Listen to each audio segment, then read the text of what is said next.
Welcome back to the new episode of Tommy's Turf Talks. Sorry, we missed about 2 weeks of postings since I was on my trip out to the Bighorn National Forest. Hopefully a few of you saw the Tommy Turf Talks on the road shorts that I posted while I was gone. So with the trip and with just getting back into the swing of things, I did miss 1 week. But we're back at it today. Let's jump into this new episode.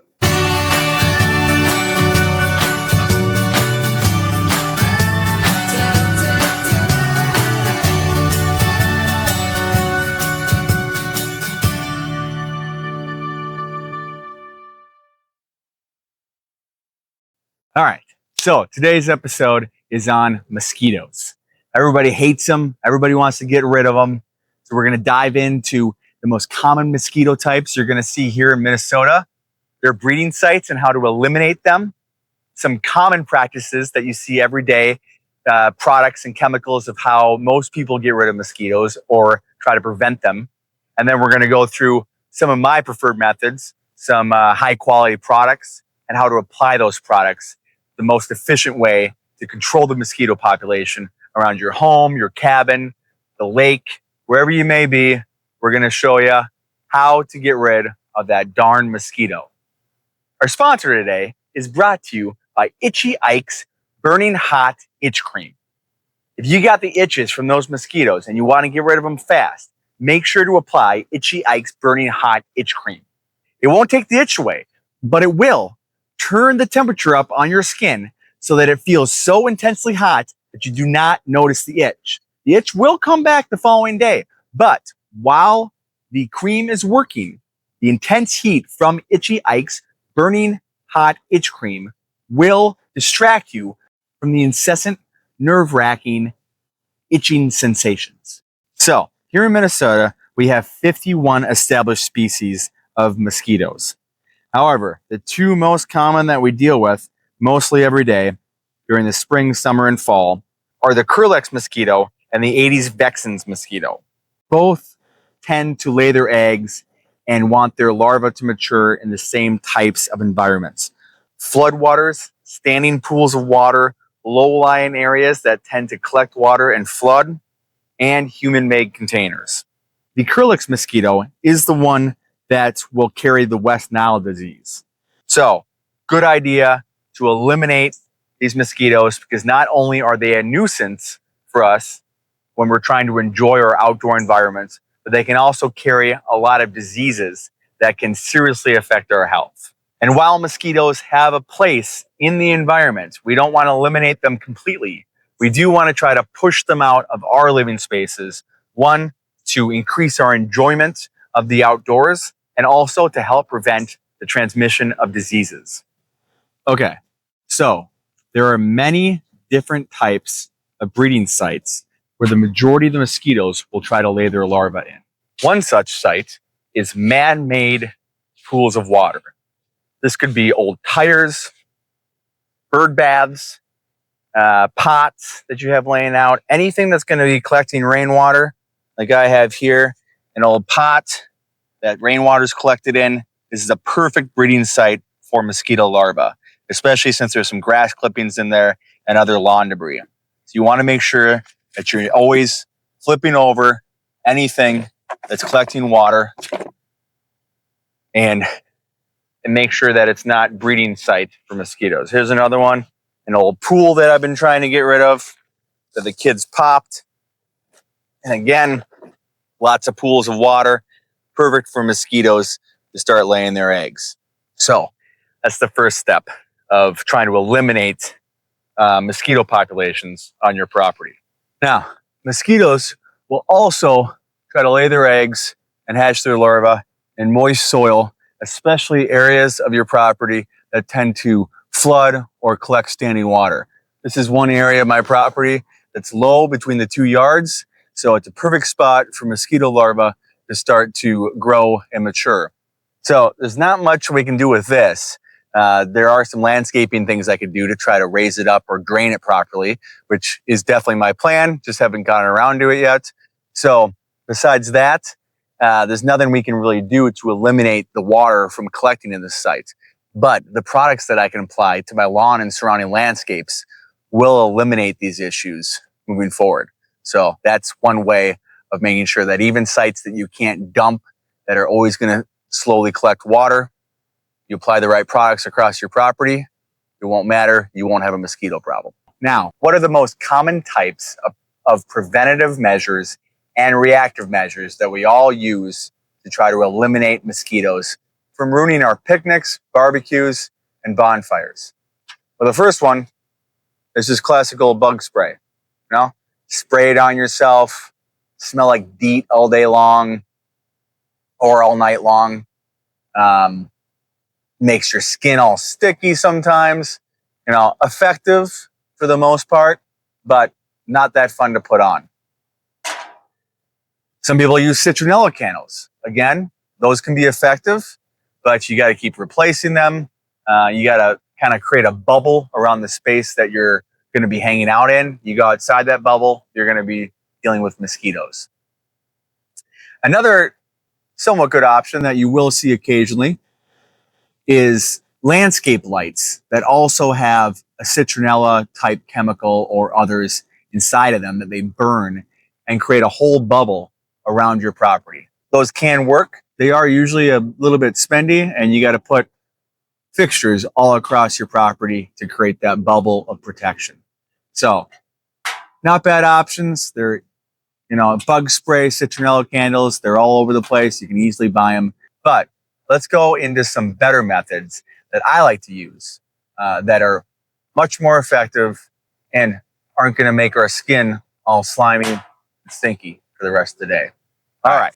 So here we have numerous products that can help us fight this scourge, the mosquito. We're going to go through each and every one of them so you can pick and choose what you think is going to work best for your own situation. First up here, we have Lesco Crosscheck. This is an insecticide called bifenthrin. It's a pretty common insecticide you see in a lot of different products. You don't have to just get Lesco Crosscheck, but any kind of product that's going to have bifenthrin in it is going to do what this product is going to do for your mosquitoes. It's a contact kill, so that means that it's not going to translocate itself into any plant tissue. It's just going to sit on the edges of the plant tissue, on the leaves, on the bark, and when the mosquito or other insects come in contact with it, they're going to die. The lifespan of it is very dependent on weather, but for the most part, I would say it lasts about a month, close to it, a little bit less, a little bit over, depending on rainfall. There are products that you can put in, like Lesco spreader sticker, that are going to help elongate its efficacy and make it hold on a little bit longer. So Lesco Crosscheck, great option for spraying the whole property.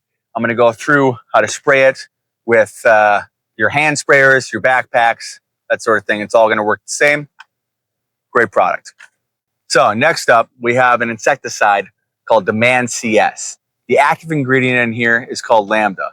So again, it's a contact insecticide. It's going to work the same way in that respect as bifenthrin does. It's going to hang out on the surface structure of plants, hardscapes, dirt, whatever you spray, and it's going to last around the same time as bifenthrin does. It's a different type of insecticide chemical. So if you want to change it up, not run the risk of increasing the mosquitoes' resistance to any one chemical, it's a good idea to use Demand CS. A lot of times, people will mix in Archer for their Demand CS. Now, Archer is a growth regulating product. So this is going to affect the reproductive systems of the female mosquito and her offspring, not allow mosquitoes to reach maturity and slowly reduce the mosquito population around your property. Great idea to use a growth regulator with your insecticides, because that will start to affect future populations of mosquito and slowly bring the populations of mosquito down around your property. Nygaard is another type of growth regulator. Again, great product to mix in with your insecticides to start affecting the future populations of mosquito. So OneGuard is a product that combines both Lambda and the growth regulators into one product. It does have one other type of contact insecticide inside of it. So it's a great four-way product that's attacking mosquitoes from different angles. You're going to start affecting the next generation with the growth regulators, and the insecticides, the contact insecticides, will kill the current populations of mosquitoes. Great option if you just want to do it all in one fell swoop. Now, if you want to keep things organic, don't want to mess around with chemicals, I totally get it. Some people just don't like them and they want to keep things organic. Not a problem. This product, Lesco Mosquito Free, is a very good organic mosquito control product. It consists of cedarwood oil and a few other ingredients, and usually organics don't work as effectively as the chemicals do, but from the feedback that I've gotten from this product here, it does work wonders. It's a little bit more spendy. It does go quite a ways for how small of a bottle it is. Great option if you want to use an organic product to help control your mosquitoes around your property. Now again, with all of these products, you want to make sure that you're reading the label, understanding how to mix the product and how to apply the product, and always using the correct PPE equipment. Remember, the label is the law on all types of products, even the organic ones. Now, another newer option out there is a product called Into Care. Now, unfortunately, residential customers and homeowners cannot purchase this by themselves.